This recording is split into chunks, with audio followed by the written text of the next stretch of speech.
vibes only.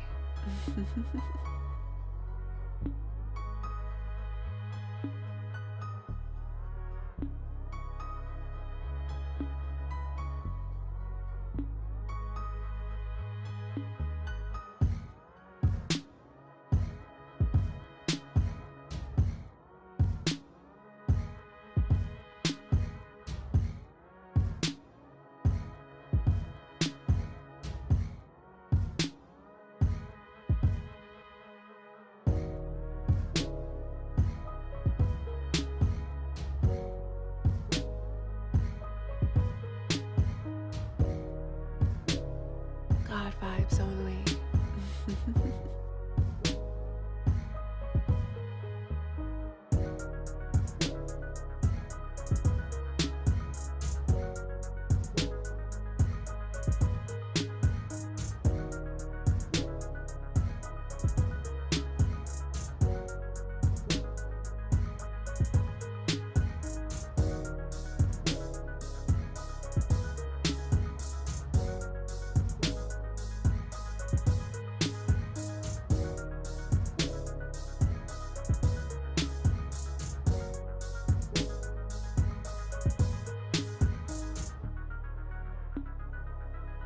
God vibes only.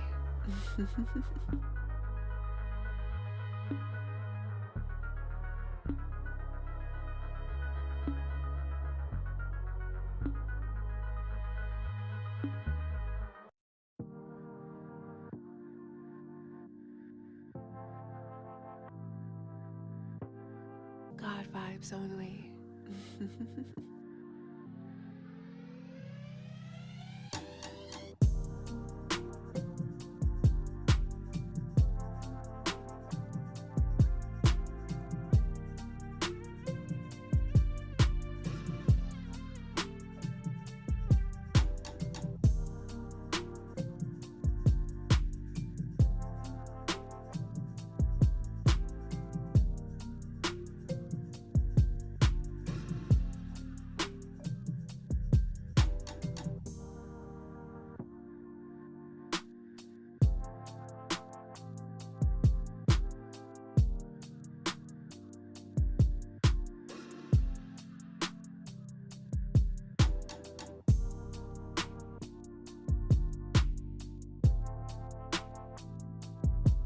God vibes only.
Are you a rich man? When you mean rich, what you mean? You have a lot of possessions? A lot of money in the bank? Position make you rich? I don't have that type of richness. My richness is life forever. God vibes only.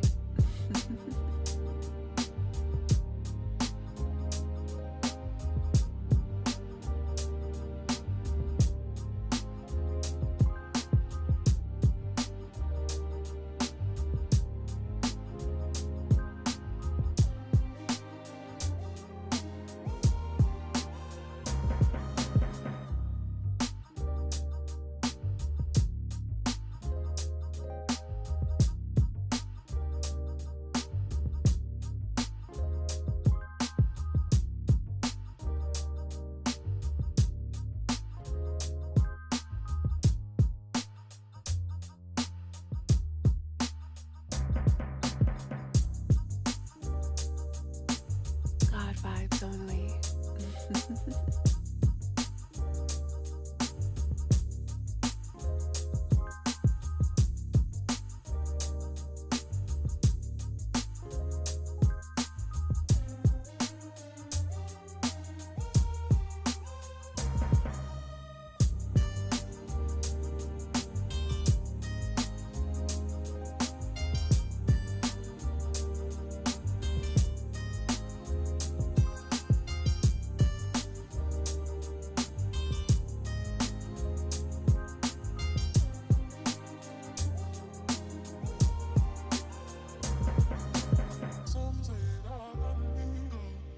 God vibes only.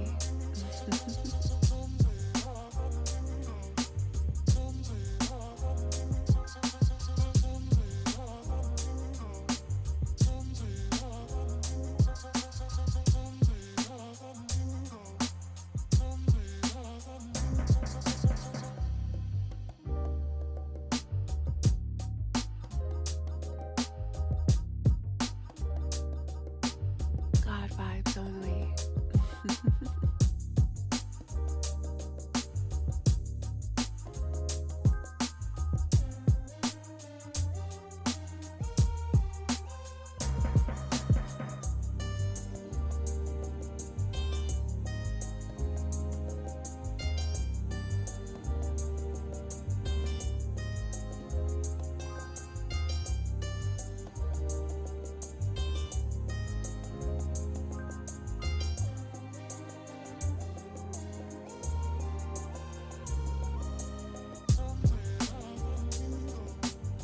God vibes only.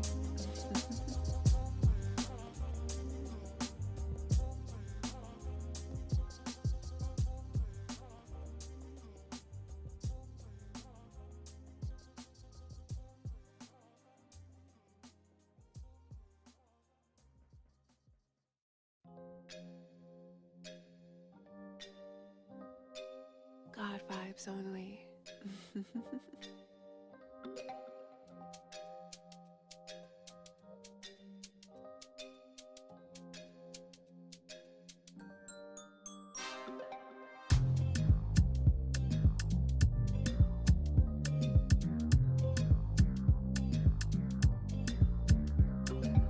God vibes only.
that in which you are seeking to find outside of yourself is God already vibes within only.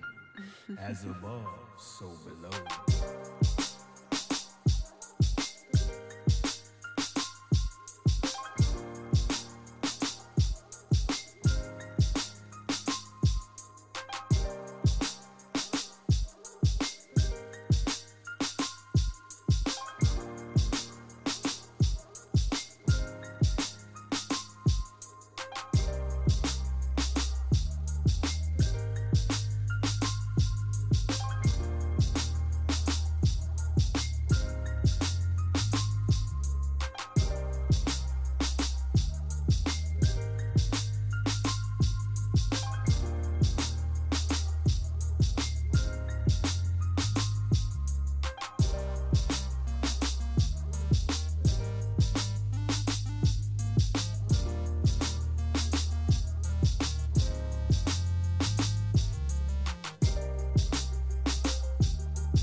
God vibes only.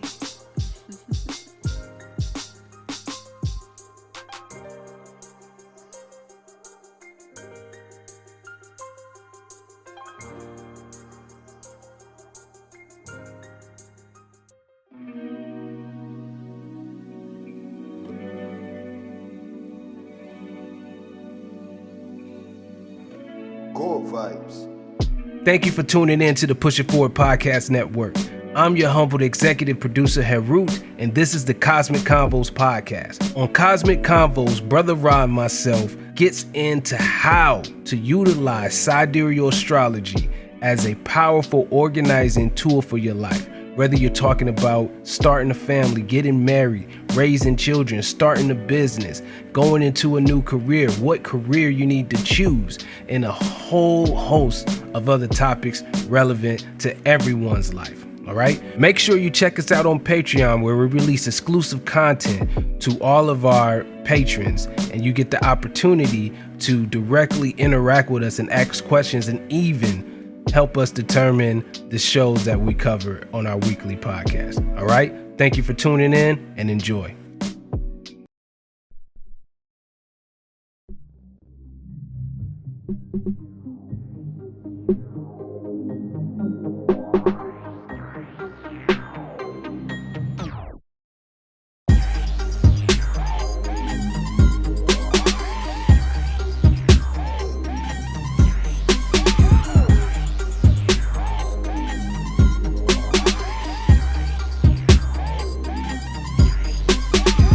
You are now tuned in to the Cosmic Convos podcast, your number one source for accurate, relevant, and thought-provoking astrological conversations in the podcast nation.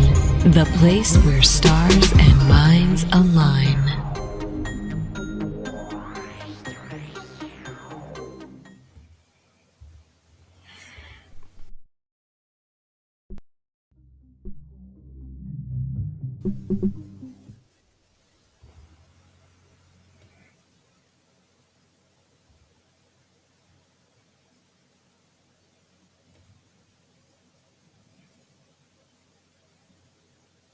Peace. You're now tuned into the Cosmic Convos podcast. I'm your humble host, Harut, and I got my good brother over here, Brother Ra. How you doing?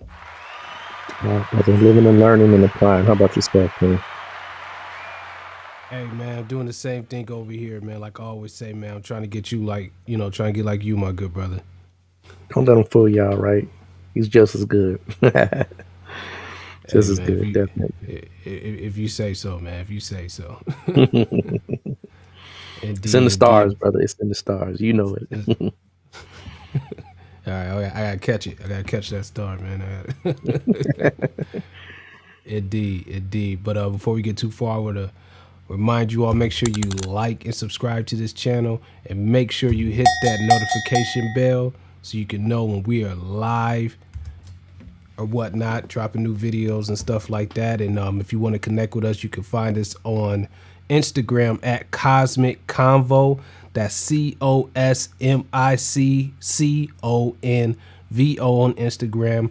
From there, you can get to the Push It Forward Instagram and website. You can get to my personal website and everything like that, and connect with us there.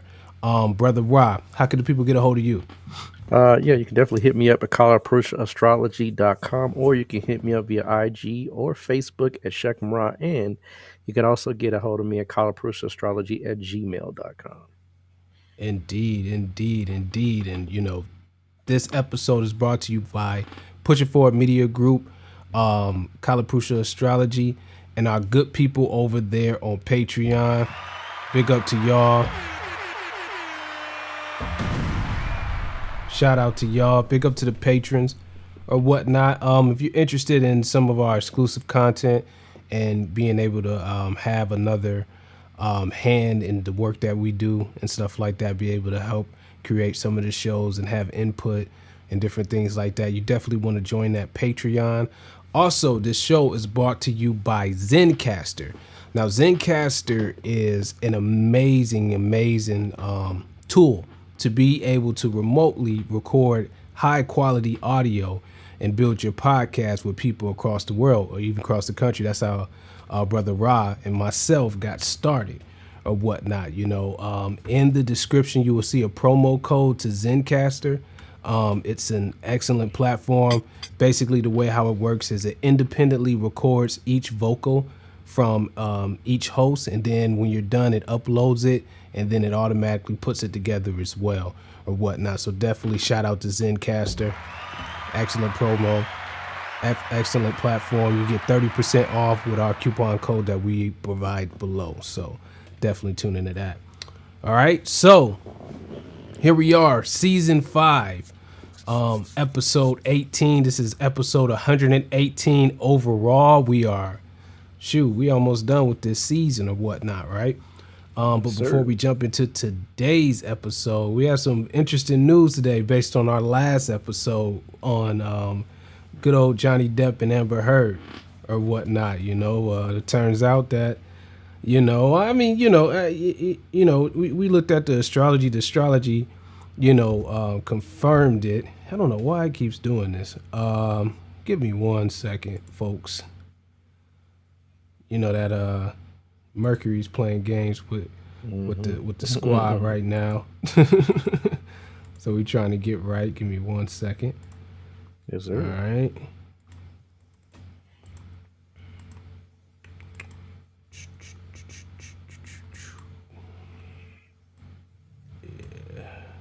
Yeah. Mercury's playing games with us right now or whatnot, but we gonna get it right.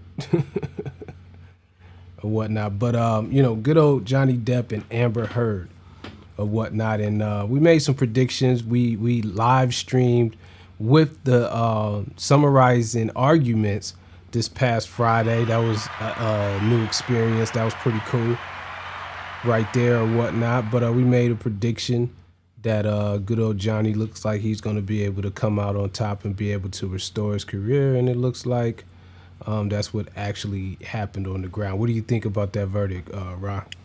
Yeah, we called it. It was right and exact. We usually call these things. Nothing's 100%, but it was pretty much the writing was on the wall, and we even stated on the podcast that it was a tit for tat. You know what I mean? It was the pot calling the kettle black, as they say. So Yeah. when the outcome falls, right, the verdict falls, it's clear. They both participated in the expediency of the demise of their relationship. But at the end, was it really enough to judge someone as having this kind of belligerent or abusive type character? And you can't point one finger and 3 don't point back at yourself. So Yeah. it was pretty clear that this would be kind of a wash for Johnny Depp. and that he would be able to restore his name. He's got Jupiter in the ninth, right? Um, he's got I believe he does have an exalted Jupiter, if I'm correct, right? What's in the sun Which sign? He's Cancer. oh, Ascendant. it's Jupiter return. Isn't it Jupiter return? Yep. Yeah. So yeah. Yep. You know, why not, right? I mean, why wouldn't he have the victory of the day, considering that the ninth house is courts, right? Sixth house is litigation, and the home of litigation is the ninth house of courts, right? Right. So, makes sense that he would have that process and the outcome be what it is. So, definitely endured the kind of dragging of his name in the dirt, but in the end, he definitely is going to come out on top, and hopefully he can get back to doing what he does, making those movies, and being able to do what he does best. But I know I have a client that we were talking about, and she actually knows him somewhat personally, and Oh, was talking interesting. about, huh? That's interesting. Yeah, it is interesting, definitely. And talked about how she's cuckoo for cocoa puffs, for lack of better words. Not to say she's by any means less than human, because we all have our challenges and issues, but sometimes two chemicals just don't go together. They create a volatile type of mixture. So that's just what it is. But yeah, good luck to both of them. Hopefully they learn their lesson and move on with their life in some integral way. Indeed. Indeed. Yeah, I think yeah, a lot of people were watching the case, think it might, I don't know. It might have a little bit of kind of a impact on how the world views some of these cases, because a lot of people either wasn't in a position or just didn't really have the opportunity to really, kind of launch these defamation cases. As a matter of fact, this has kind of been a thing that's been going on because, Cardi B did that to another YouTuber by the name of Tasha K. And she won that case as well. So I think we might start seeing some more defamation type of cases come out, because nowadays people, they kind of get up there and say what they want to say about you, and they don't think that they have to be, right and exact and different things like that. And they make a lot of mistakes. So I think, this, might set a trend of people, actually having to, pay for the things that they're saying about others and stuff like that, especially in the case when they know that the things are not true or they haven't substantiated them themselves and different things like that. So yeah, it's gonna be interesting times moving forward. A lot of moving pieces. This country, I think it's gonna be clear to all of us, by the end of this year, that things are things are definitely not the same. Yeah, probably gonna go from a Me Too movement to a YouTube movement, right? YouTube, you were accused, right? Shout out to that. Definitely. Indeed. So yeah, so without further ado, let's go ahead and jump in or whatnot. This has been a topic that's been hovering around for a while. People ask me this personally all the time, and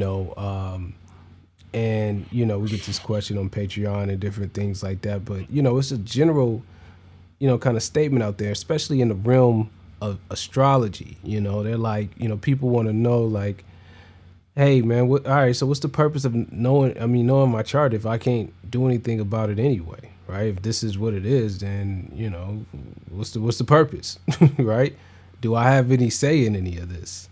Is this just my card? Like, people want to know, right? And it's an interesting and important conversation to have, to give you the right perspective on this science, and then in life in general, or whatnot. So, without further ado, let's talk about the topic of free choice versus predeterminism or fate or predestined, reality. Some might even stretch it and say nature versus nurture or whatnot. I think that might, change it a little bit. But some people kind of put that in that same category. But let's talk about it.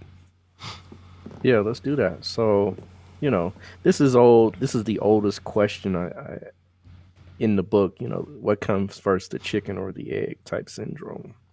Right. And it's very hard for people to accept reality many times because we live in such a fanciful medium, right? As far as what we can or can't do, and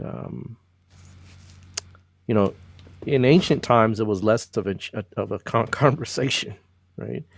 Right. People kind of accepted more or less, the hand that was dealt. And not to say that you should just accept conditions or circumstances, not by any means. But, there's very some clear truths to this, right? When we ask questions of this nature. And one of those truths we ask is, do I really have a way out? Right? Do I have a way where I can mitigate the circumstances that I've been placed in? Right? And the short answer is, in reality, no. But it's not a no in the sense of a black and white. It's more of a gray no, right? And that gray no involves percentages, right? Probabilities and possibilities. When we look at a chart, we have what is called a principle called, and I teach this to my students, what we call confluence. And even in the uh, karmic vernacular, right?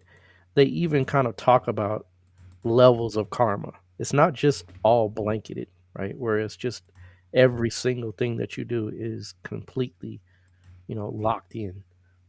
In the sense of karma, there's three levels of karma. There's what is called dritha, right, which is fixed karma. Things that are fixed, you can't change it. Right. Then you have dritha adritha, which is karma that is more than likely fixed if you don't apply any efforts, right? If you don't make any concerted or put out concerted energy, right, to make the change or to alter the course of the outcome of what is being kind of articulated. And then you have adritha, which is literally that which is alterable or that which is changeable.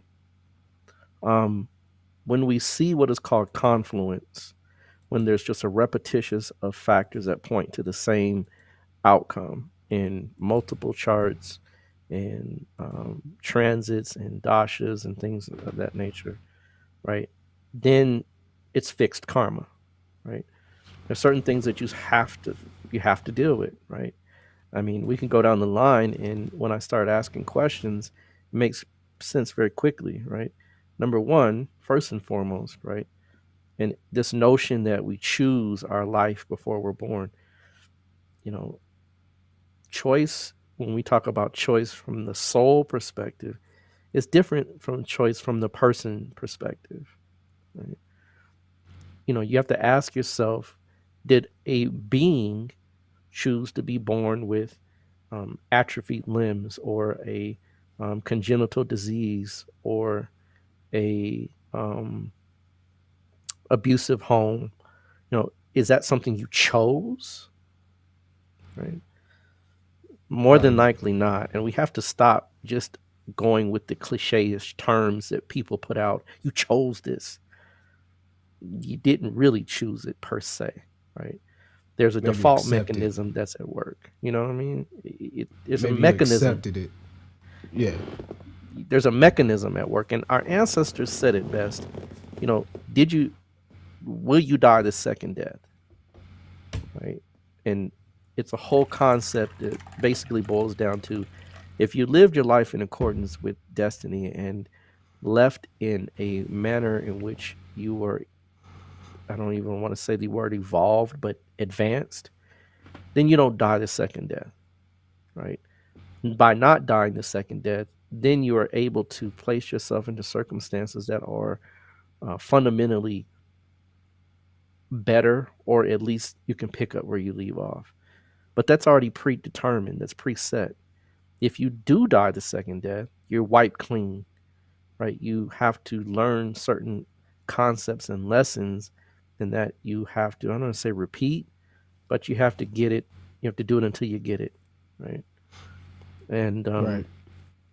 you know, that's not a choice mechanism. That's not, see, choice is on this realm. In this realm, once you pass, that's fixed. Things are fixed, right? You know, that's why they call it a judgment or a judgment scene. In most religions, you have a judgment, right? Right. Christianity, Islam, even Judaism to some degree, you have a judgment. Or in the Kemetic spirituality, in the Tibetan spirituality, uh, there's a judgment, right? And that judgment renders what you did in this existence. That's why people say, when I passed, I saw my whole life flash before my eyes. And people say literally every single moment that I lived was witnessed, you know, when you have near death experiences.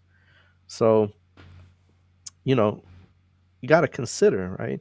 Once it's done, it's done. Once the, you know, pebble drops, the ripples are affecting the reality in which we live in. Can you get it back? No. Can you alter your course of actions? Yes. But the effect, cause and effect, is still rendered. Um, there is, to some degree, a higher, I don't want to say, you know, God, for the lack of better terms, but there's a higher force that can intervene in the rarest of circumstances. It does happen, but it's not often. So most of the time, we have to deal with what we've put out in this particular universe or in this world. But when we get back to the concept of karma, we got to look at, you know, when we talk about drita karma, what is drita karma? The body you're born into, right? That's drita. You know, as much as you like to go do plastic surgery, get the BBLs, right? Get the injection in the lips, right? Get eye color changes, right?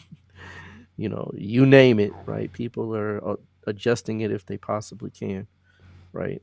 Um, it's still there, right? You can alter the appearance of it, but the baseline is still there. When you get as far as, um, you know, changing of, you know, your physical apparatus to the opposite sex, it's still there, right? So although the appearance of change may manifest, right, then you're still who are who you are. Um, in light of that, right, when we look at that fixed apparatus, not only is your body fixed, where you're born, the city you're born into, you know, karma is not just per you, it's also per your family that you're born into. That's drita, right? The city you're born into and the country you're born into, that's drita, right? That's fixed karma. The people that are born next to you or with you or after you, that's fixed karma. Right? You can't alter Right. it. And that sets the stage, right, for things to manifest. You ask, you know, well, how does this work in real time? You have two people born in the same city, in the same neighborhood, maybe even the same project or same area, right? One comes out and becomes a successful lawyer, and the other one becomes a drug addict, right? That's still karma that plays out. But one individual, right, based on their constitutional makeup, takes that and says, you know what, this is going to make me work harder, it's going to make me more diligent, it's going to make me more aggressive in accomplishing or creating the path to escape the kind of so-called circumstances, whereas the other, right, based on the constitutional makeup, says, you know what, I don't care, I give in, I surrender, I throw in my hand. They're both in the same predicament, but one has certain propensities versus the other to exercise what we call will. And will is the key to it all, right? Will is when you get into the drita adrita aspect of things. When you apply your will, and how many people apply their will, you got to ask that question. It's not very many, right? Where the drita adrita remains drita or fixed. You know, me and this good brother come from a spiritual training where we understand, you know, the will in all its splendor and glory, that you have been given a will, you have been given choice. The framework is you have a choice within the limitations of your existence, right? Well, you know, the interesting thing about that is that, especially nowadays, I mean, you know, it's never been, that understanding has never been really prominent in Western culture. But, you know, to me, it seems like it's you know, even is moving further and further and further away from that. I mean, like it's that, you know, kind of the exact opposite of leveraging the will is what's being promoted. You know, it's in policy. You know, it's in, of course, it's in entertainment. You know, it's in all the social commentaries and, you know, media. It's in everything. You know, the exact opposite. And you know, being able, the concept. I mean, people don't think about it, but it seems like, or the way that society is functioning now, it really does appear that they've surmised that we don't have a will. You know, that's what it looks like to me. I mean, when you talk to, like, you know, people talk about therapy a lot and different things like that. You know, it's just, you know, the what I gather from what a lot of these professionals and different things are saying, they have surmised that we don't have a will. You know, No, it's interesting. yeah, you know, that's a good way of saying it. Is that you've abdicated your throne. You know, you've given up the possibility of self-correction. And I mean, and they do the best that they can given the tools, because it can only get up to a certain level of understanding the concept of, or the, you know, principles that lie deeper within the spirit, that lie Right. deeper within the, you know, true makeup of man's being. So, you know, you give someone, you know, a toolkit, and they, you know, do the best they can with the tools they've been given. So I get it, but, you know, we got to concern ourselves with the reality in that there is a process to develop your will. There is a process to come to a realization of adrita karma, or even adrita karma. There's another way of saying it as well. We talk about Sanchita Karma, which is the reservoir or the data bank from which we pull our current level of karma, which is also called prabda. And prabda is the karma that we read in the chart. We don't read Sanchita in the chart. It's very difficult. You have to have a high level of spiritual development in order to do so. And that comes with, you know, deep levels of concentration, meditation, and spiritual application of certain principles.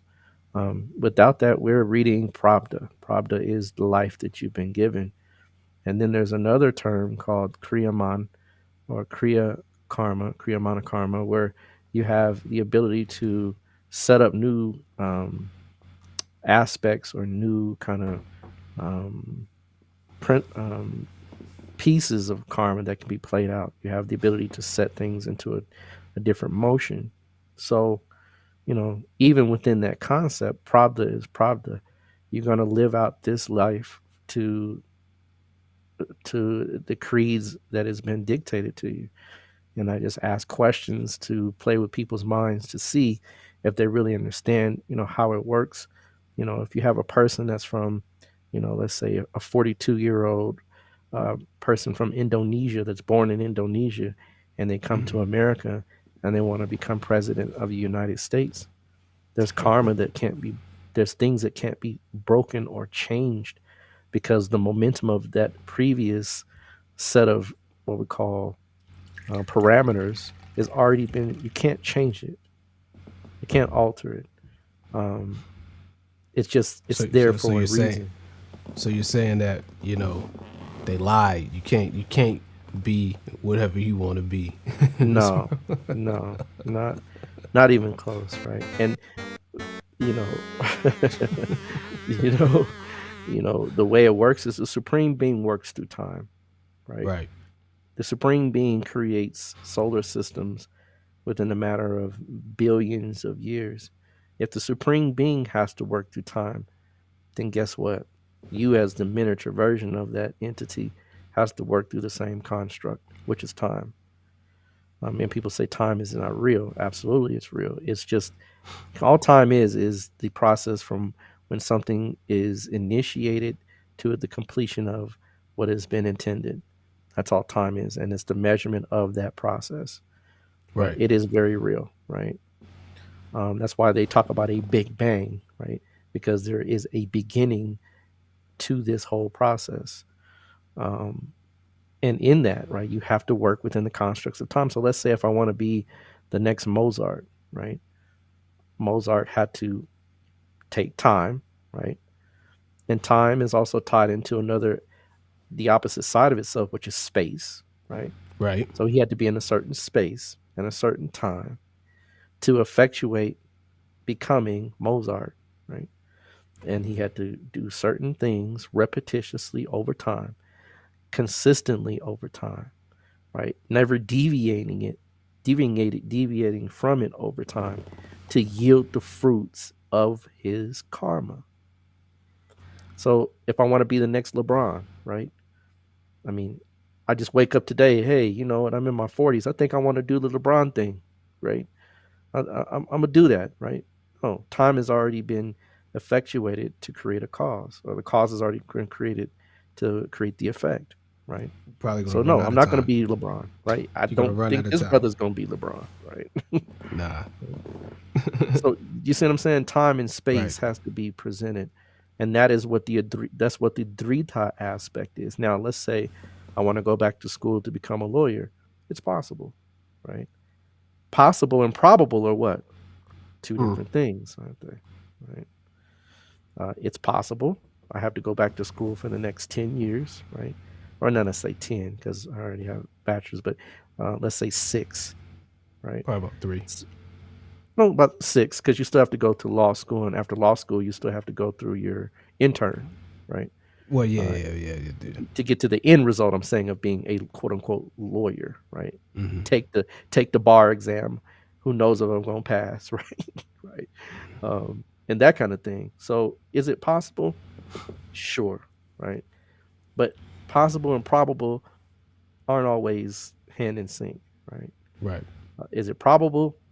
No, because I have a set trajectory that I'm already on a certain path, right? That path is not going to be deviated from because I've already put time and energy and effort into doing the things that I'm doing as we speak. So that is the drita adrita aspect of it. You know what I mean? So Right?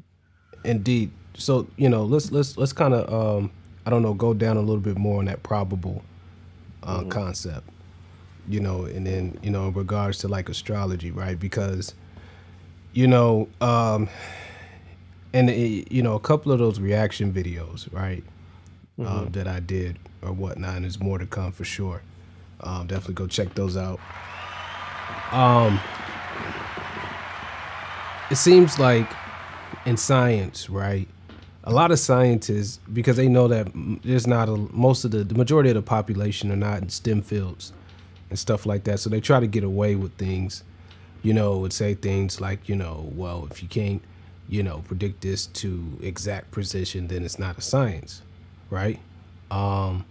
But actual science is not predicted to exact precision, precision No. either, right? It's done within a probability, right? Like for example, the weather, right? The weather is a good example of this, right? We don't say meteorology is not a science, right? We still look at it as a science, even though when they say, hey, it's going to rain Thursday, Friday, they don't say 100% usually. I don't think it's very rare that I see 100% chance of rain. It's rare that I see 100%. Yeah, rare. But it might say 90, right? It might say 80, you know what I mean? And different things like that, right? 75%, right? They say chances are, right? Exactly. Chances are, you always hear, and here's the key underlying chances, right? Which is Right. probability. Right. Um, Um, Excellent uh, point too. Yeah. even as an engineer, right? Mhm. Say you're an engineer and you're, you know, developing a subdivision, right? And it might be a requirement that, like, hey, you got to build this subdivision to be able to handle a once in 25-year storm. Does that mean in 25 years you're gonna have that once in 25-year storm? Let's say that every 25 years they predict 11 inches of rainfall type of event, right? And that's what you designed it for. Does that mean in 25 years you're gonna have that? No, but it means you probably will.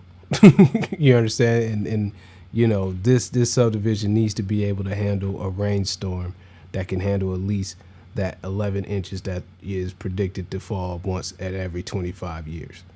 You know what I'm saying? Exactly. I would say astrology is in that same realm. Would you agree? Well, absolutely. I mean, there's it, so let's take that same scenario, right?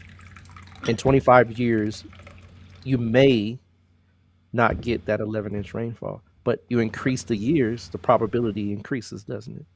Right. Right. The longer you talk about, so we're talking about 35 years, then that probability will increase, right? Percentage wise, it's going to become more probable that you are going to have that as an event at some point, right? If we talk Right. about 50 years, then you say, well, yeah, within 50 years, the probability of us having an 11-inch rainfall is very high, right? Same thing with astrology. But guess what? There's certain things that I can predict or that I can say without any kind of deviation from reality. You are, and we all will transition from this physical vehicle at some point. That is not a probability or a possibility. That is a matter of fact. Right. Now we can say, since we know a matter of fact, you and I both will leave this physical vehicle. Since we know that's 100% correct, you can take and factor that in with the chart to say, okay, now when is the probability of that happening? Because it's not a possibility, it is a reality. Right. That is the benefit of astrology, is that we know certain truths, certain X factors that are just in play, right? They're just there, right? Drita is you will leave this vehicle within from 0 to 120 years. Most people on the planet will leave. So we know within 0 to 120 years of a chart, that's why we have what is called the Dasha system that is named Vimshatari, because Vimshatari fits so well because it works within the framework of man's allotted existence. This is a technique that we use to see the outcome and the karmic dispensation of a person's life, right? So we can say, well, when the dasha of the seventh and second lord runs within the framework of a person being between 60 to 80, then it's a good chance that person is going to exit within that time frame. And that's just the average lifespan of 77.5 years for humans anyway, right? So you see what I mean? There's the we can narrow it down to such a degree where we can use it in an exact way to say, yes, this is what happens. For example, when we look at John F. Kennedy's chart, right, and we see a strong kind of placement in the eighth house that will yield some type of sudden, unexpected change or manifestation of leaving this vehicle in this life, that is a strong probability. It's not a possibility at that point, it's a probability. But this is a science of probabilities, just like anything else, within the framework of 120 years, right? Um, and that's the beauty of the science, because certain things are just fixed, right? They just are, right? Um, Right. Excellent. John F. Kennedy's chart is up, right? You see, we have the eighth house with Mars and the ascendant lord there, right? If I see the ascendant lord with Mars in the eighth, I know when that particular karmic recompense is running its due season, right? Something's gonna pop, something's gonna change not only to change in the sense of his life, but change in the sense of his physical body, because the ascended Lord is in that position, right? That is going to happen. And the closer the degree between those two planets, the higher the what? Probability, Probability. right? And then I can see if that particular apparatus has other conditions that would denote, right, such as the nakshatra that it's in, right, such as the aspects that are to the particular uh, house, right, where the sublords are, right. All those things are going to render, right, something to manifest in that particular point, space, and time. So that's when we talk about astrology as a science of probabilities. It's a strong probability when you run either a Jupiter, I mean a Mars, Mercury, or even Sun Dasha, right? Right? It's chance that he could have some issues, or even a Venus Dasha. So, right, and again, this man was born in 1917.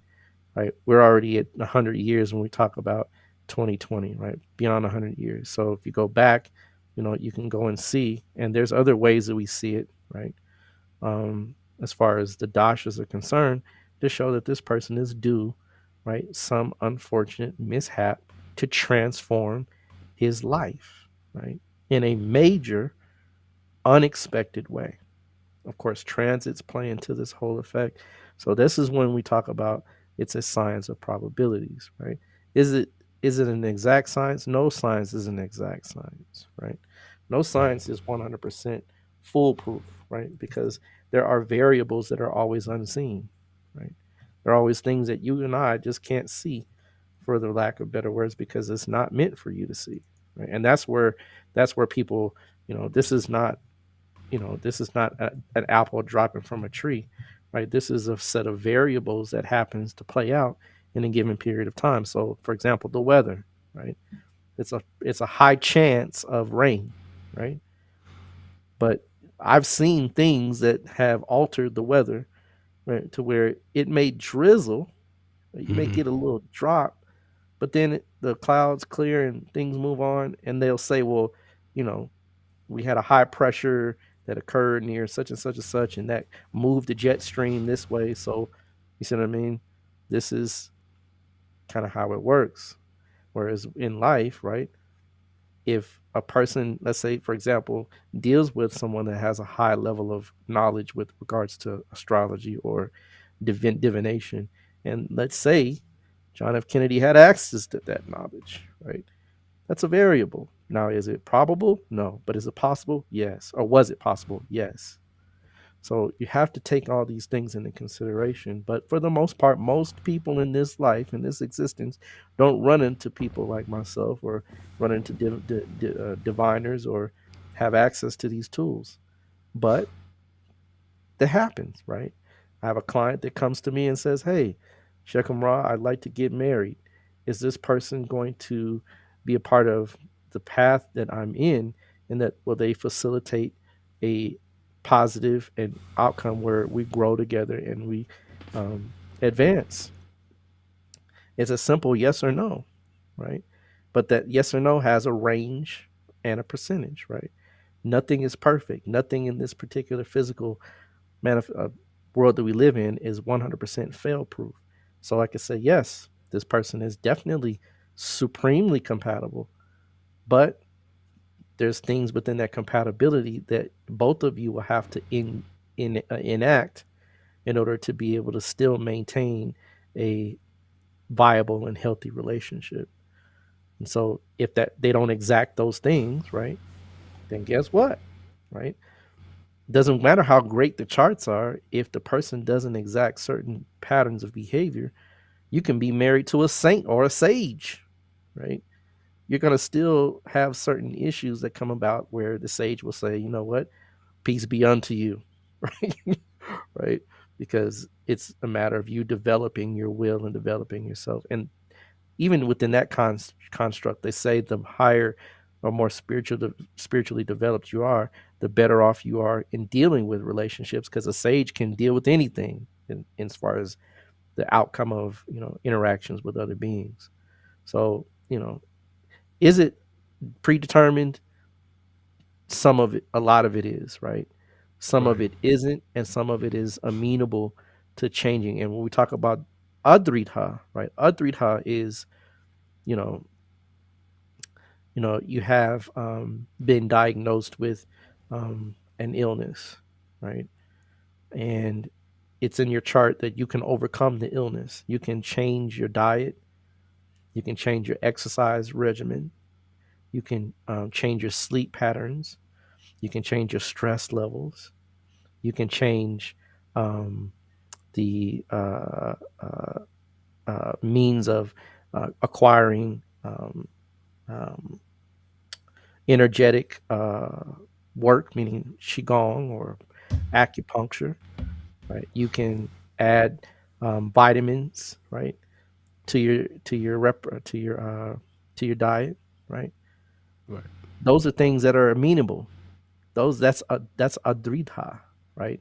You can change those things. That's why people can be cured from what diseases? That people can be cured from cancer, right? People can be cured from diabetes.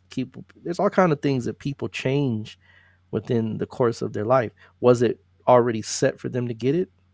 To a degree, yes, because that was part of the lesson plan for them to understand that this vehicle has to be cared for and tended to in a certain way.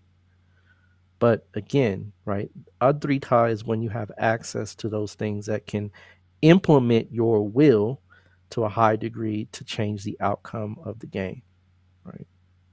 So, certain things are what they are. Using Michael Jordan for an example, his father was murdered, right? Could he have stopped it? Well, it's probably the probability of it is no. That's drita, right? But what they took from him, if I'm correct, was his ring, the one of Michael Jordan's championship rings. Right? Had he not gave him the ring, would he still been robbed? More than likely.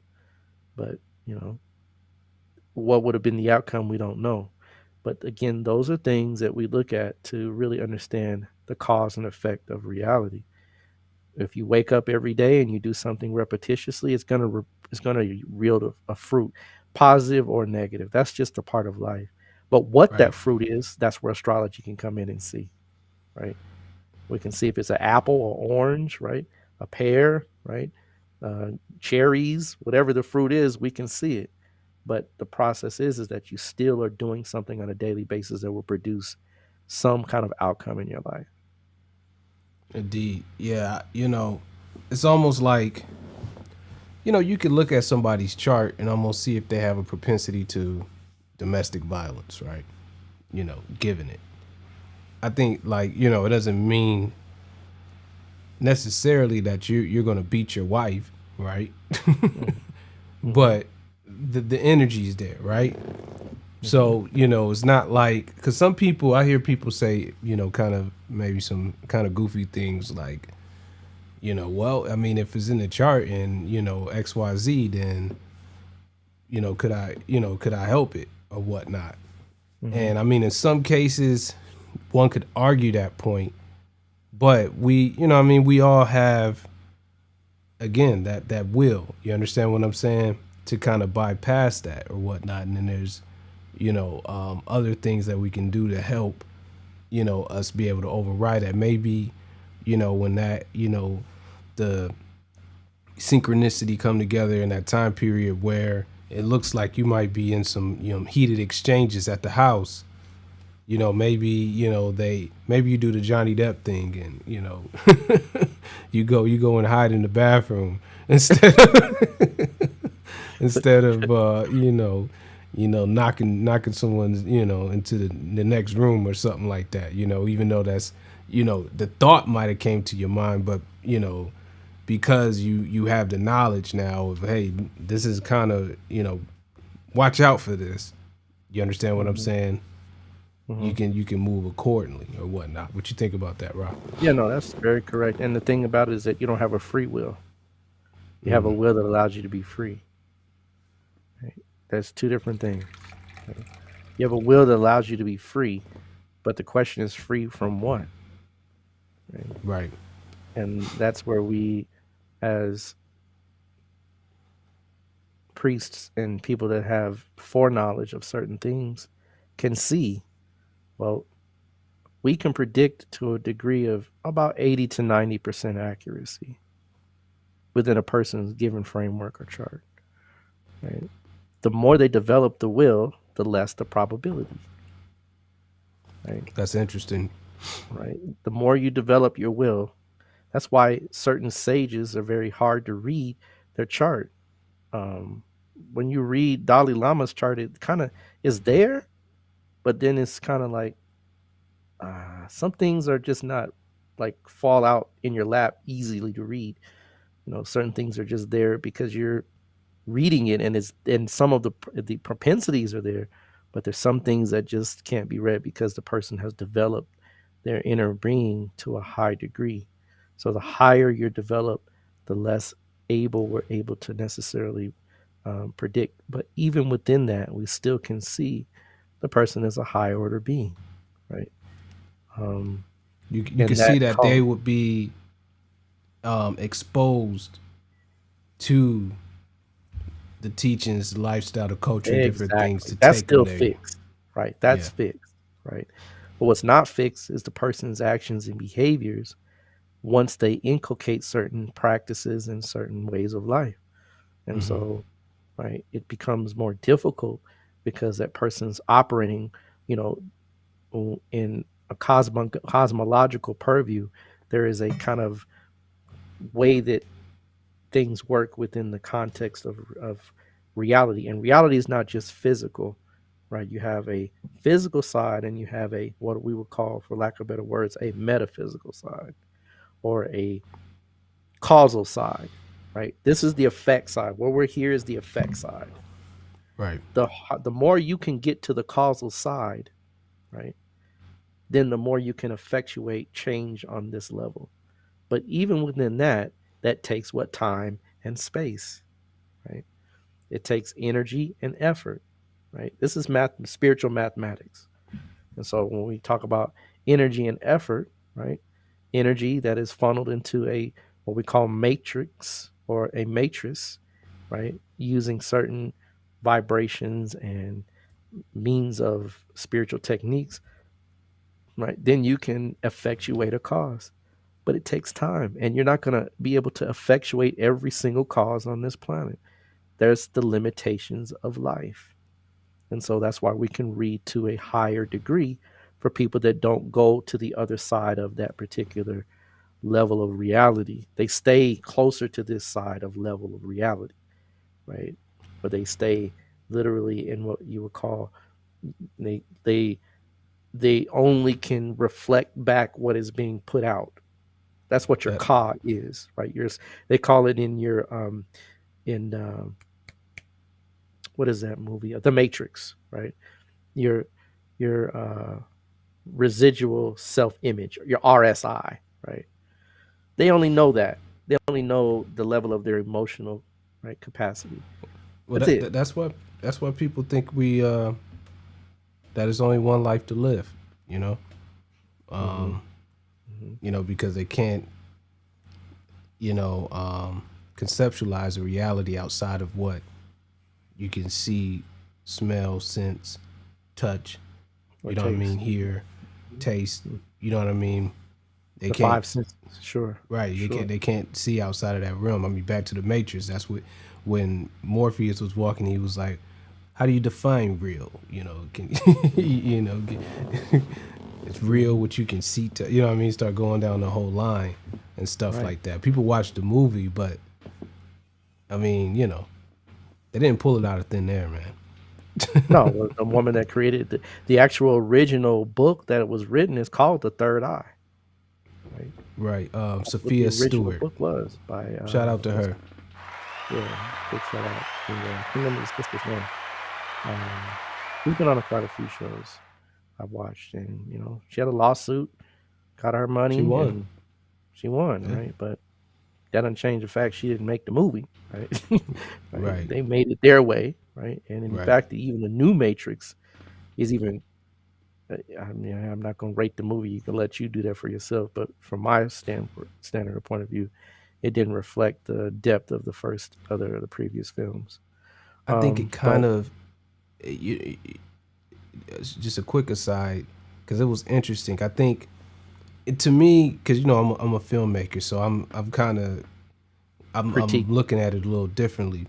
Hmm. But it Hmm. seems like the the core of what they were making, what you saw like maybe in the first portion of the movie, was Hmm. kind of more important. Then it seems like the end. Somebody got their hands on it, right? You know Hmm. what I mean? To start changing it around because it's deep because they had Neo. Spoiler alert: this movie's been out for a while now, y'all. So I'm gonna Hmm. spoil it, but they have him getting therapy, right? And Hmm. the therapist is what's keeping him trapped in the matrix. Right. Right. You know Like what we I'm talked saying? about Like every earlier. time he starts kind of, like, man, yeah, I had this thing. The therapist finds a way to wrap him right back into the matrix. Give You know him what I'm more blue saying? pill. Yeah, Yeah. more blue pills. It's deep. Yeah. That concept, that jump off was nice. Yeah. Yeah. Um, but when we look at how reality works, the deeper you get into the inner layers of what we call your mind, or your some people say spirit, some people say various levels of your body, and body is not just physical, it's also non-physical. But the thing is that our ancestors put it very well with certain symbols that talk about those levels of reality, in that the symbol of the eye of Haru, right? As most people don't know, it has 6 layers to it. Really seven, but the seventh layer is not articulated, right? And it's a mathematical formula for how to understand reality, right? How to understand what you perceive, as in your eye, and what you cannot perceive, as in the spiritual, or your third eye, right? And so when you get into the deeper levels of reality, right, the more fundamental or basic, even though it seems basic, it's still more powerful or potent, because that's when you get into the perception of how to alter, right, or change the outcome of certain things in this physical world. And so your ancestors were dope in being able to put things in a mathematical perspective, into a percentage type perspective, as the more closer you get into the fundamental basis of reality and surpass your senses, right, then you can get into changing, or um, working with certain fundamental principles of creation, right? So your ancestors are pretty bad people, y'all. We ain't no joke. Don't take it lightly. Our spiritual systems rival that of any others like as far as Sanatana Dharma or Hinduism, or other systems that Taoism. They all kind of speak to some similar realities, but our ancestors put it in a way that was very simple and yet profound at the same time, right? The eye of Haru, if you study it properly, it tells you certain things about how reality works. So, when we talk about astrology, right, I know that, right, what you do on a daily basis is constructed already. And most people walk that out to the end of their grave. But the more people talk about, well, I meditate, well, I take spiritual retreats, well, I practice certain energetic principles of manipulation, like qigong or pranayama, or uh, I think it's called Dao Yin. Um, then I know that person's working behind the scenes, and that when I speak with them, I can help them understand those behind the scenes actions and how to yield a different outcome in the scenario. Most clients I have don't do that, right? Most clients just tell me what happens, and I'll just, let the chips fall where they may. And that's fine, because that's where people are in their spiritual development. But when I see charts and I know, I'm like, okay, you trying to get behind, you trying to get to some spiritual mechanics. Let me show you what to do and what not to do. Then that's a different, conversation. But the 90% of the world, 90% of my clients are those that just kind of go with the flow and let things, manifest in their every ordinary day life. That just, it is what it is. So is it the real question is, yeah, is it fixed? There are parts of it that are fixed. There are parts that are up to you to effectuate your will to change, or to at least come to a different outcome as far as the circumstances. And those things are within your power. That is where we have a will. That is where you have the ability. Will is just means ability to do something different than the course or trajectory that you're already on. So if you have a It's, poor marriage, right, and both of you are willing to put in the work and to apply your will, can it change the outcome of the marriage? Yes, right. But that takes training, that takes time and effort. If you have a child, right, that has been predetermined to have certain um, challenges, can you help the child develop certain principles and take certain actions within their life to change or better the outcome? Yes, that is where you have the ability to effectuate change, right? And the earlier the what, the better. better, right? You know, But you know, at some point, if it's 27 years and they're about to hit a Saturn return, Saturn's got to yield the fruit of the past 27 years, right?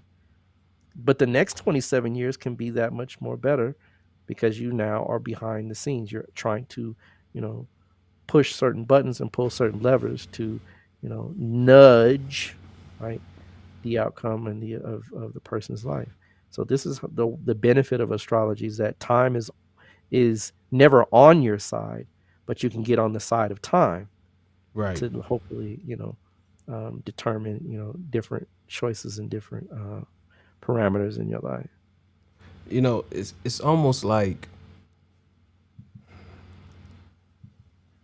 It's almost like driving a. It's almost like being in an autonomous vehicle, right? The way how they're designed now. But you're on this road. You didn't really pick the road that you're driving, but you got to drive on this road. And at every moment, certain moments, you can, weigh in and grab the wheel. You understand what I'm saying and Mhm. stuff. But the vehicle is driving. It's driving whether you're driving the wheel or not. Mhm. You know what Good I'm analogy. saying? Excellent analogy. Sure. But you And you see can something grab the coming, wheel right? and And you do see some something coming things. that the computer has never had a precedent or an experience in dealing with, and you can Hmm. navigate that vehicle to an effect to avoid some circumstance that is not in the program. Right. Excellent way of putting it. That's when you grab the wheel. That is the wheel and the will. Kind of sounds the same, right? You grab your will, right? And you turn. In fact, when we talk about spiritual concepts, Haru, right, is akin to the wheel. But isn't it Yeah. interesting that Haru, Jesus. the will, is on the back of the boat of Ra, Uh and huh. he is holding the wheel, right, which changes the rudder, right, to change the course of the boat, right. So I'm So, gonna say something controversial, right? mhm. So what's a common saying in the black community, right? Jesus grabbed the wheel, right? Right. Jesus Right, take the wheel, right? right, right, right. But little do they know what they're actually saying is they're asking themselves to grab the wheel. Well, but they tried to change it to a degree because they have the Colts whole uh, acronym WWJD, right? Yeah, what would you? What would Yeah, Jesus do, right? And that's them trying to effectuate them being in the position to help or to assist the supreme being in the outcome, to create, a different course of actions in, circumstances. So they, we trying, we trying, right? WWJD, right? yeah. But the thing is, the J is not.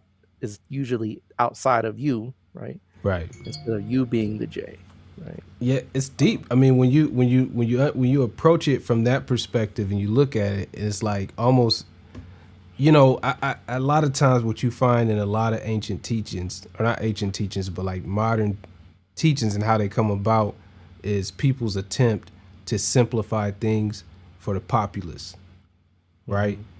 So it's like, you know, yeah, you got all this other stuff, all these other concepts.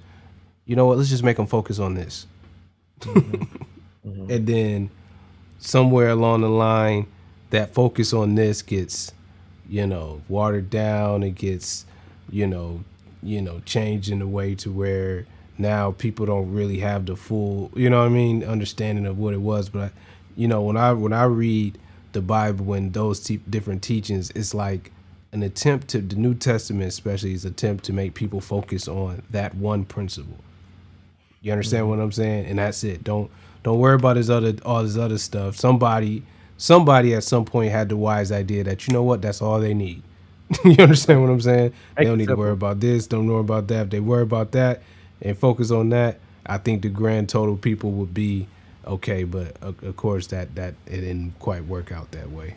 But True. And but even in that book, right, they give you keys and hints to know that there's some mechanics that you're not aware of, right. right? That the whole cliche is I speak to them, right, in parables, but to you I give the keys to the kingdom of heaven, which is the literal translation. Not right, I speak to you the truth or whatever, but the literal translation is I give you the keys to the kingdom of heaven. Right. So in other words, there's some of the people out here that need the parable because they're simple minded enough to just follow these basic kind of stories and try to figure them out to apply them to their lives. Where some of us want the keys to the vehicle, right? We want to be able to pop the hood, change the oil, right? Change the spark plugs, put a new carburetor in, right? Right, which is an analogy of us being able to operate on our spiritual mechanics to come to a different outcome rather than just being in the deaf, dumb, and blind type of mindset. So, it in a way it tries to reach to those realities as well, and that's why you have different authors of the same in the same book. So one author says, you know what, this is what it is, this makes sense, put it in there, and then another author might have something very different or a different kind of context to put it in. And then on top of that, there's books they didn't even include, right, that have even further ramifications that you are in control or you have access to certain spiritual abilities to change the course of your life. So, I mean, it's interesting we talk about the Bible because, that's why, Old and New Testament, they have what's called the Apocrypha. And the Apocrypha has certain texts, right? And in fact, it's interesting because those texts are closer to the ancient teachings, right, than what's in the book, which really abdicates your will or it kind of puts you back into that, like we talk about, that automaton type of perspective where you have very little control over your life. So, yeah, good way to kind of look at it from that perspective. But, you know, is it fixed? Like I said, there's 3 levels of karma, right? And if you are interested in knowing those 3 levels of karma in your life, that's where I come into play. And you can contact me for a consultation or a reading so we can sit down and say what is fixed, what is, amenable to change, and what is literally up to you to come to a level of affecting or putting into place to have a very different way of life. And I got my good brother here, Sashmu, asked, does Pitra Dosha relate to this topic in any way? Well, good question. And what he's asking in the terminology here is a dosha, right, is considered an affliction. So you have different types of doshas. You have Pritra dosh. You have we did a Kuja dosh. We did a show on Kuja dosh, right? You have Shrapitu, dosha, right? Um, any dosha, any affliction is amenable to being mitigated, right? Uh, but the question is, right, if certain things, if you drop the pebble in the pond and the waves are rippling and the waves have to come to, you know, this is a good way to understand it, Sasheshmu. If you drop the pebble in the pond, this was already done, right?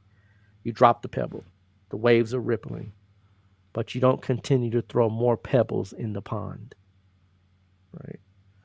You stop throwing the pebbles, right? You stop exacerbating this kind of ripple effect to so that the waters can eventually come to what? Right? Some calmness. And the Right. calmer the waters, the more you're able to see down into the depths of those original pebbles were that were dropped so that you can because you can once you drop the pebbles and it calms, you can see the pebbles if it's clear water, right? Hey, yeah, I dropped that pebble was pretty big and I dropped it.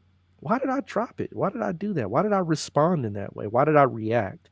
So the less we react and the more we act in the sense that we stop dropping pebbles, the clearer the water, the more calm it becomes.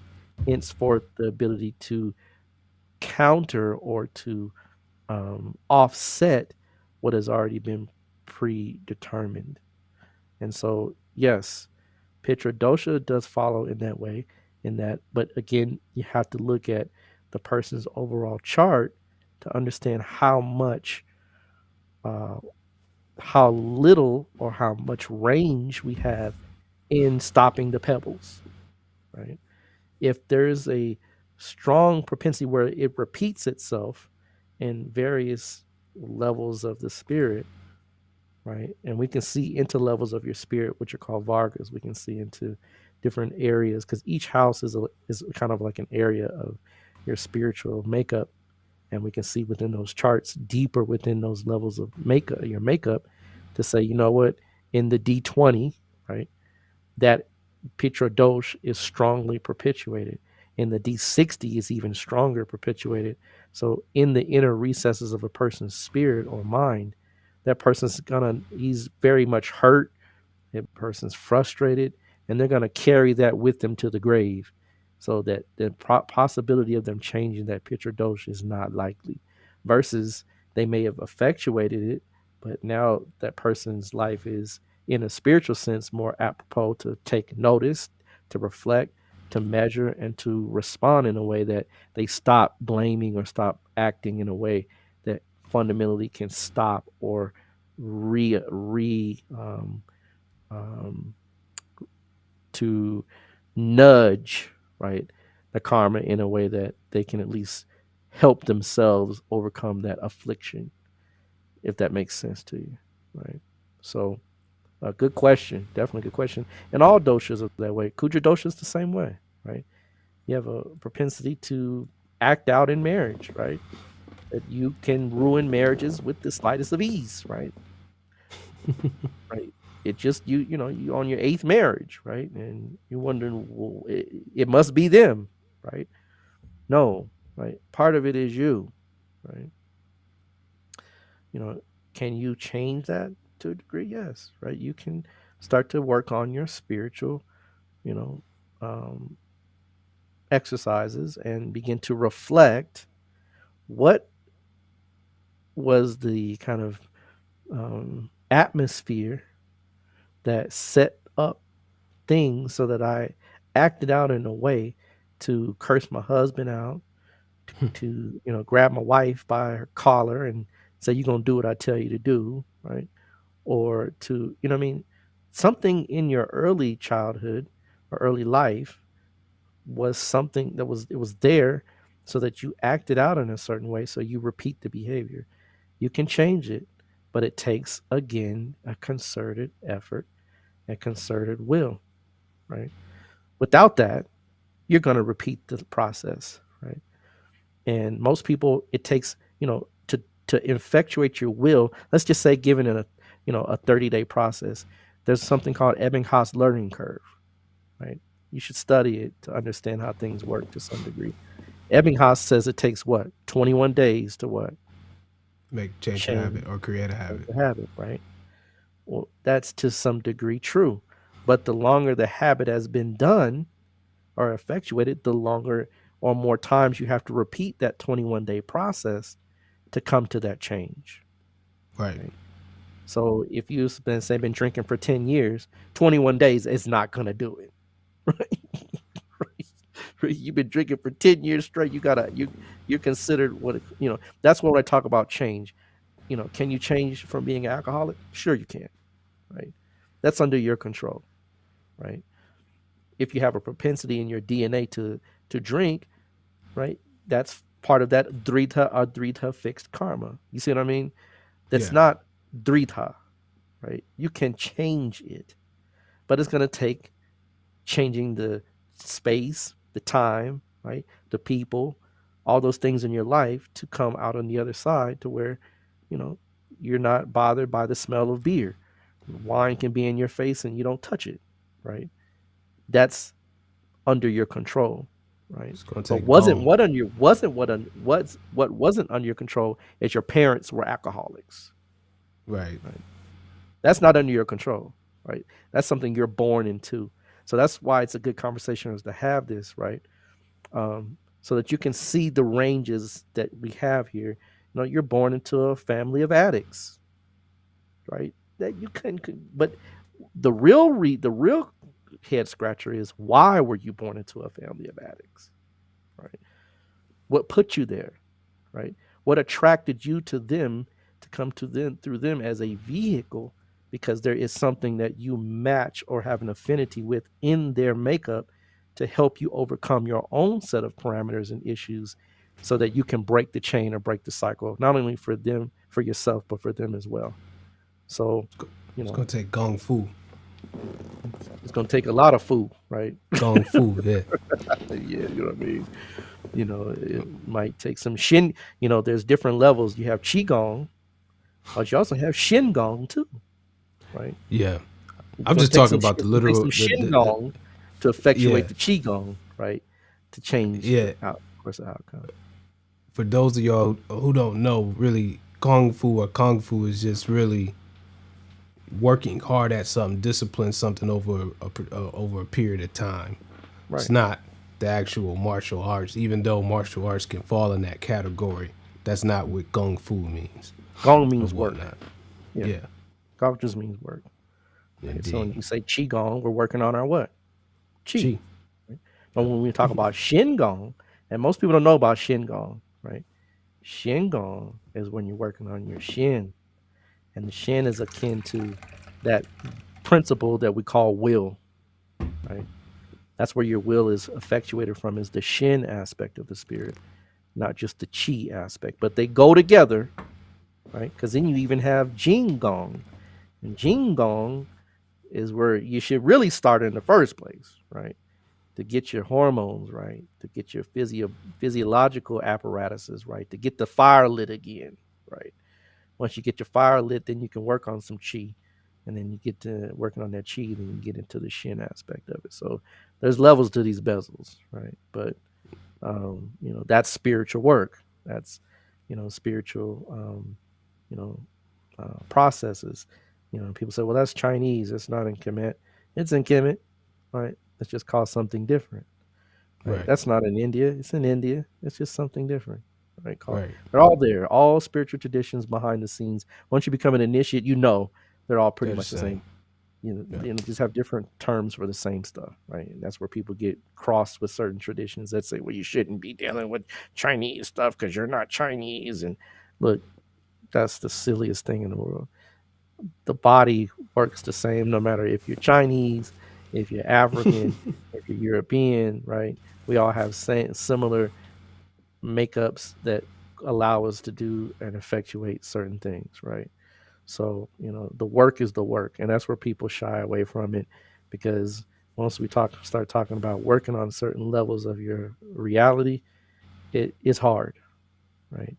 And it becomes harder the more you change or you don't change the people that you're around If you're trying to stop smoking cigarettes, it's probably wise to step away from the smokers.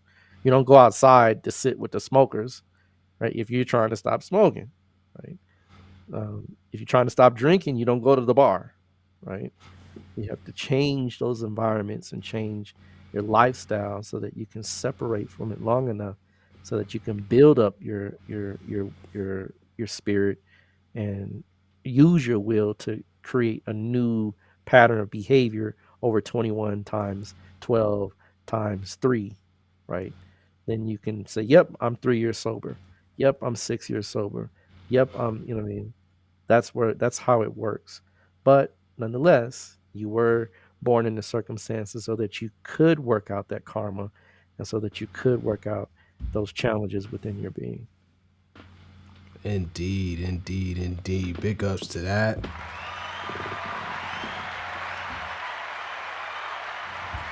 These are complex issues, folks. This is not easy, right? It's not is. necessarily black or white. It's gray, like I said in the beginning, right? But the more you understand the slide rule, the better off you are in understanding and applying these concepts. Yeah, but it's important, especially for those of us who check out our podcast, and especially for people, especially newer people who come across our podcast and don't really know that much about astrology and how it all plays, in the role of everyday life and stuff like that. This is just an important kind of fundamental concept to have, to know how, how to approach the science, different things No like doubt. that. So That's why we're here, right? That's why we got Cosmic Combos. You're not going to hear this stuff anywhere else in the YouTube world. You're not going to hear it, right? This is a one of a kind show, folks, because me and this good brother are one of a kind individuals. Our paths are, even though different, we walk similar paths at some point in life, and we understand how these things work in the mechanic side and in the outcome. So you're dealing with two, I would say, for lack of a better word, high-powered individuals along these levels of the science. Are there people that are more high-powered? Absolutely, right? That's where you think we get it from, right? But at the same time, right, don't take it lightly that this show is, something special. And, I ask all of you that have watched this show, excuse me, and that will watch it in the future, share it. Share the show, right? Share it with people that you really want to uh, awaken and to put them on a certain trajectory or path. If they watch it, then great. If not, then you did your due diligence, and your heart will be weighed. You'll be weighed, called true voice or ma'akaru, that you spoke the truth, that you guided the person to some truth. But share it, right? Share it on your Facebook, share it on your IG. I ask all of you to do that. Share the show. Many of you do, and we do appreciate it, right? Very much so. But we're asking you to share it even more so that the show can grow and we can reach more people and hopefully get to do bigger and better things along the lines of these topics. Indeed, indeed.